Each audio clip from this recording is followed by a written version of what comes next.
Cette chronique vous est présentée par Nokian Tires et Desharnais Pneus et Mécanique.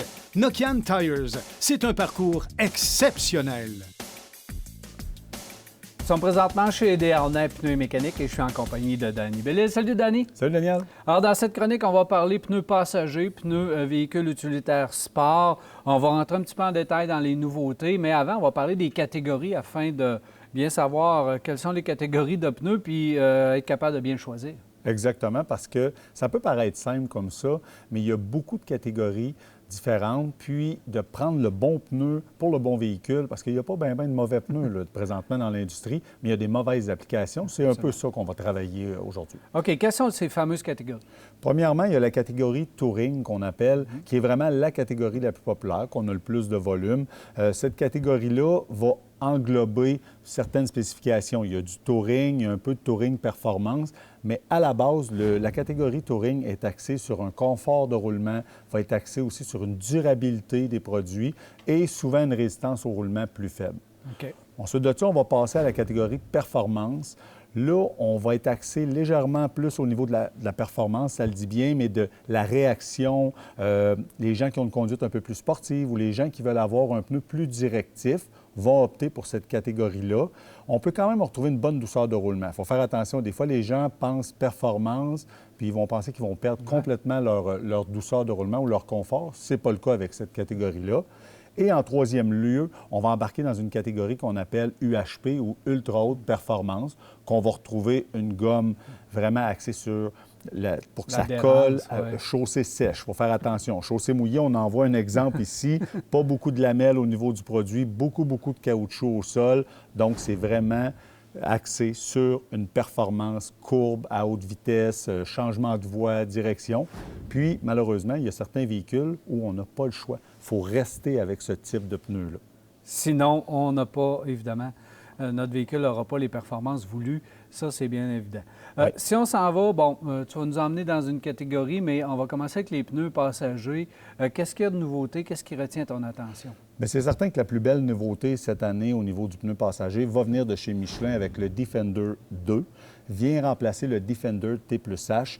Sincèrement, Michelin ont vraiment fait un beau travail avec ce produit-là. Le Defender T+H, on avait quand même de très bons commentaires, mais Michelin sont toujours reconnus pour la douceur de roulement dans l'industrie. Ouais. Et le Defender T+H, avec certaines applications, rendait pas justice à Michelin à ce niveau-là.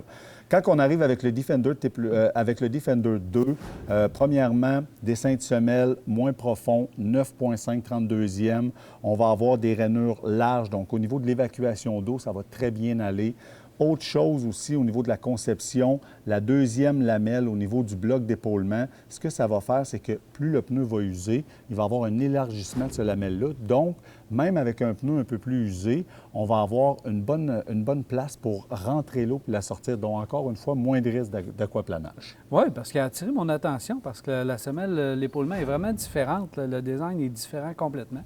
Exactement. Je suis content d'apprendre que, évidemment, c'est vraiment utile. Ça sert à quelque chose. C'est ça. L'autre point important, c'est que c'est un lancement, donc on n'aura pas toutes les grandeurs. Je vous dirais que l'année prochaine, le line-up va être très, très intéressant, mais cette année, ils ont quand même lancé plusieurs grandeurs. Les grandeurs populaires sont là et ils viennent compléter avec leur autre génération qui est le Defender T+H. Est-ce que c'est un haut de gamme ou c'est un milieu de gamme? Très haut de gamme. C'est sincèrement... Okay. Chez Desharnais, je peux vous dire que ce produit-là, c'est probablement un de nos meilleurs produits au niveau du touring. On va avoir aussi Goodyear qui font des excellents produits, Nokian, Yokohama. Mais sincèrement, quelqu'un qui cherche la crème, veut avoir une douceur de roulement avec une bonne garantie, le Michelin Defender 2, très bon produit. Justement, tu en as des Yokohama, il semble qu'ils sont bien cette année.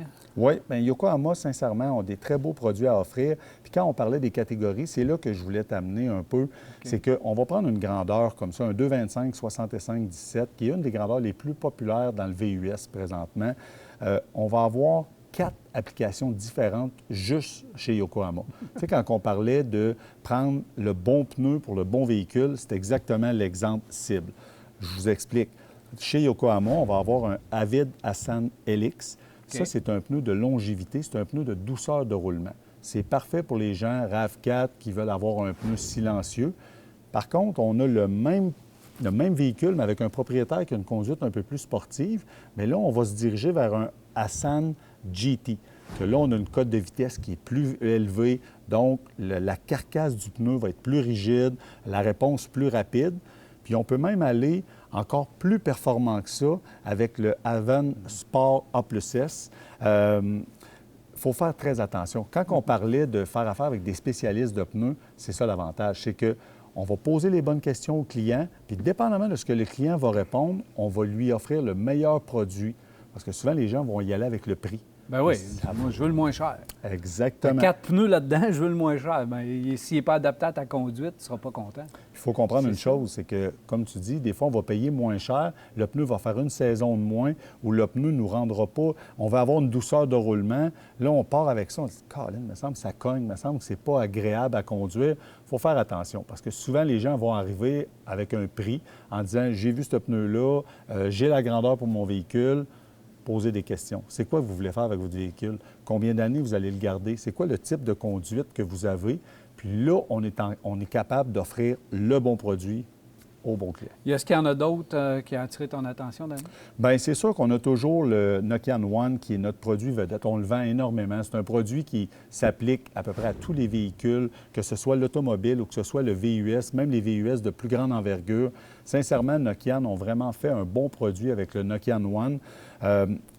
Plusieurs grandeurs de disponibles, belle disponibilité, produit qui est couvert par une garantie hasard de route aussi directement du fabricant. Sincèrement, on a beaucoup de produits en main, on a beaucoup de bons produits en main. Je me répète un peu, mais c'est important de poser les bonnes questions. Bien, tu m'as parlé rapidement là, du pneu sport. Oui. Moi, il attire mon attention au niveau de l'œil. Là. Ça, tu m'as dit que c'était vraiment très particulier, mais c'est une nouveauté de cette année? Exactement. Chez Yokohama, ils ont lancé ça. Ils ont remplacé le Fleva, qui était un produit qui était plus unidirectionnel, un peu plus vieillot. Ils sont arrivés avec ce produit-là, encore une fois, dans la famille, la famille Advan, qui est de la famille vraiment sport. J'ai hâte de voir le résultat que ça va donner, mais Daniel, les gens qui achètent un produit comme ça, il faut qu'ils s'attendent à faire très peu de kilométrage. C'est des produits qu'on va souvent faire un 8, 9, 10 000 km maximum, même les gens qui font de la track, parce que c'est un produit qu'on pourrait même aller jusqu'à faire de la track avec. C'est un pneu de course pour moi. Là. Exactement, mais qui a le DOT, donc ça veut dire qu'il est légal, on peut le rouler en ville, il n'y a pas de problématique avec ça. Mais encore une fois, c'est des produits, quand on va arriver, quand il y a des bonnes accumulations d'eau, ces choses-là, c'est pas le produit idéal. Est-ce qu'il y a des très bons pneus dans le pneu économique, si on a un plus petit budget? Avoir des pneus plus économiques? Effectivement, on travaille beaucoup la ligne Ceylon présentement. Ouais. Ceylon ont des très beaux produits. La conception d'un produit de tiers 3, comme on appelle, avec une conception de produit aussi de qualité, c'est impressionnant. Le Inspire, qui appelle, c'est le produit qu'ils ont lancé l'année passée. C'est un produit qu'on vend beaucoup. Rapport qualité-prix, je suis obligé de dire quelqu'un qui a un budget moins gros, qui veut quand même avoir de très bons pneus, c'est un très bon produit. Uniroyal aussi ont un produit de tiers 3 qu'on appelle, qui peut faire un bon travail aussi. Fait que ça vaut vraiment la peine de s'informer. En terminant, Danny, est-ce qu'on est dans une catégorie où on doit privilégier l'azote dans les pneus? C'est certain que l'azote, avec les variations de température, souvent les gens vont opter plus pour l'hiver. Ils vont dire, l'hiver, il y a plus de variations de température. Mais on installe nos pneus présentement, donc avec on s'entend, des températures qui peuvent osciller près de zéro encore. Puis dans pas très long, on va avoir des températures qui vont osciller plus des alentours de 20-25. C'est certain que l'azote, ça permet de garder une température constante, la même pression d'air au niveau des pneus. Puis l'autre chose, c'est qu'en ayant moins de variations de température, bien, ça garde une meilleure usure aussi au niveau de nos pneus. Absolument. Merci beaucoup, Danny. Ça me fait plaisir, Daniel.